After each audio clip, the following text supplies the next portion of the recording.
Assalamualaikum warahmatullahi wabarakatuh.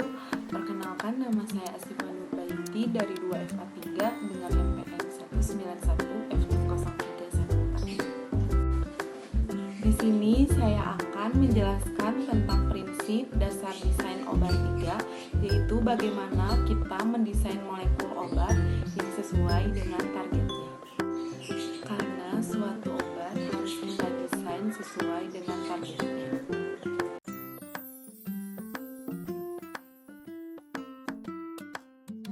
Desain molekul obat dilakukan secara pendekatan multipore method.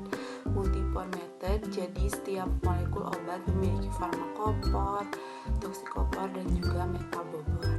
Multipore method di mana molekul obat didesain berdasarkan subunit-subunit atau biopor. Desain obat merupakan proses berulang, yaitu jika satu langkah satu kali gagal, maka kita tidak akan mendapatkan molekul obat yang baru. Karena penelitian ini tentang bagaimana kita mendapatkan molekul obat baru dengan proses yang berulang. Selanjutnya ada 5 langkah dalam mendesain obat. Langkah yang pertama yaitu desain atau identifikasi lead compound atau senyawa penuntun. Apa itu lead compound? Lead compound merupakan senyawa yang sudah diketahui memiliki aktivitas tertentu. Tetapi apakah aktivitas obat tersebut sudah cocok untuk dijadikan obat atau belum? Itu harus melewati proses pengujian dulu untuk mengetahui toksisitasnya aman atau tidak. Tahap selanjutnya itu tahap kedua, ada sintesis dan uji aktivitas pendahuluan terhadap lead compound. Misalkan kita mendapatkan lead compound senyawa A. Nah, kita pengen tahu apakah senyawa A itu benar mempunyai aktivitasnya atau tidak. Maka kita harus melewati proses uji aktivitas dan juga sintesis jika memang tidak ada zatnya. Kecuali jika sudah ada molekulnya, maka tidak usah melakukan sintesis, langsung saja uji aktivitas. Tahap ketiga, jika sudah terbukti adanya aktivitas pada lead compound, dilakukan optimasi farmakodinamik terhadap lead compound. Ini bertujuan untuk memperbaiki sifat-sifat yang kurang pada lead compound tersebut. Selanjutnya dilakukan optimasi farmakokinetik dan juga farmasetik. Farmakokinetik bertujuan untuk mengetahui adminnya baik atau tidak. Sedangkan untuk farmasetik yaitu bertujuan untuk mengetahui molekul obat tersebut harus dibuat sediaan apa dan bagaimana. Yang terakhir ada uji praklinis dan juga uji klinis terhadap analog lead compound yang telah dioptimasi. Identifikasi lead compound yaitu LC mutlak harus ada dalam desain obat.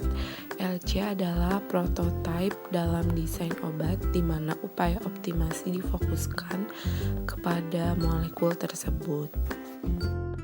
Maksudnya di sini jika ingin mendesain suatu obat dengan menggunakan obat yang telah ada, misalkan metformin sebagai obat anti diabetes, kita memikirkan efeknya lebih besar, maka kita bisa menurunkan dan membuat senyawa turunannya sebagai anti diabetes lagi.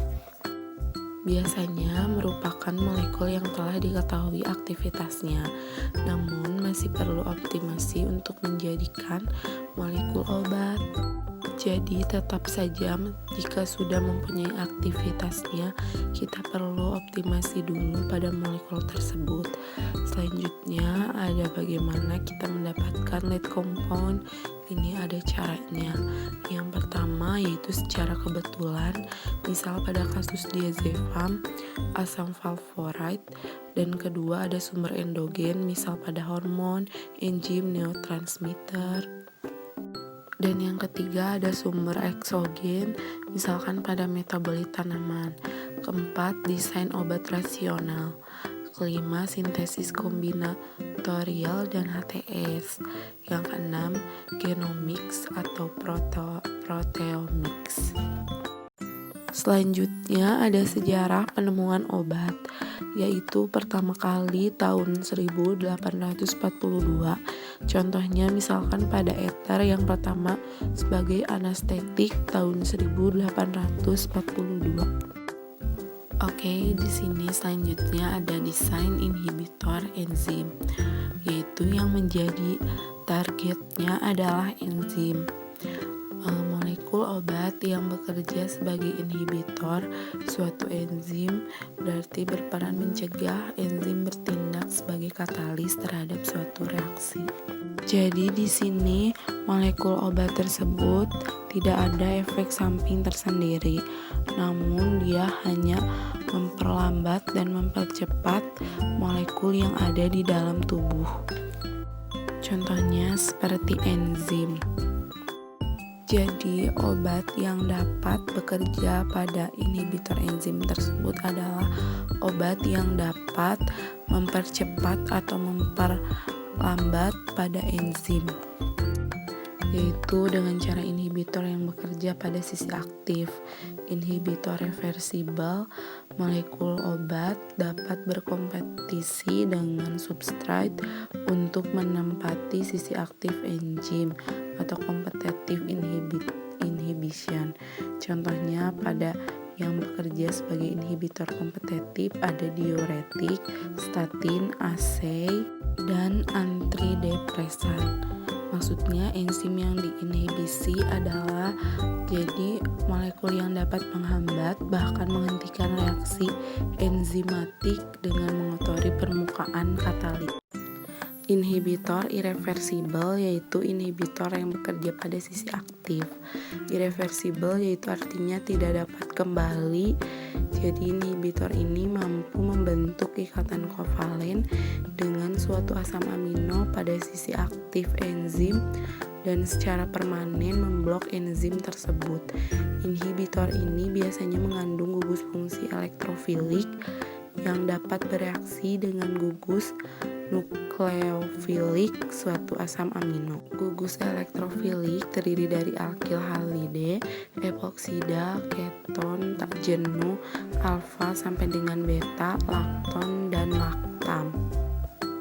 Di sini juga ada contoh dari inhibitor irreversibel, yaitu ada ikatan kovalen dan asam amino, sehingga ikatan tersebut menjadi ikatan yang sangat kuat. Berikutnya ada mendesain agonis. Berarti di sini yang menjadi target kerjanya adalah reseptor. Reseptor adalah suatu target kerja obat yang dasarnya merupakan target kerja dari neurotransmitter. Nah, disebut agonis karena apabila bekerjanya sama seperti neurotransmitter alaminya. Nah, misalkan obat yang bekerjanya sama seperti neurotransmitter, maka obat tersebut dikatakan sebagai agonis. Syarat mendesain agonis yaitu molekul agonis harus mempunyai gugus fungsi yang tepat dengan posisi dan ukuran yang tepat pula. Dan di sini ada contoh dari proses agonis, yaitu yang di atas ikatan van der Waals binding site dan di bawahnya ada contoh dari ikatan ionik. Selanjutnya ada senyawa dengan struktur yang berbeda namun memiliki gugus pengikat yang sama terhadap suatu reseptor, maka potensialnya sebagai agonis. Di sini ada 4 gambar senyawa yang berbeda, tetapi mereka mempunyai pengikat yang sama, maka mereka akan menjadi potensial sebagai agonis. Kemudian ada desain antagonis. Suatu antagonis akan bekerja dengan menghalangi berinteraksinya antagonis dengan reseptornya. Jadi sebenarnya prinsipnya hampir sama dengan agonis, namun jika antagonis hanya menghalangi neurotransmitter karena tidak ada perubahan bentuk pada reseptornya seperti gambar ini. Lalu neurotransmitter alami tidak bisa berinteraksi dengan binding site. Sekian presentasi dari saya. Mohon maaf apabila ada kesalahan. Wassalamualaikum warahmatullahi wabarakatuh. Terima kasih.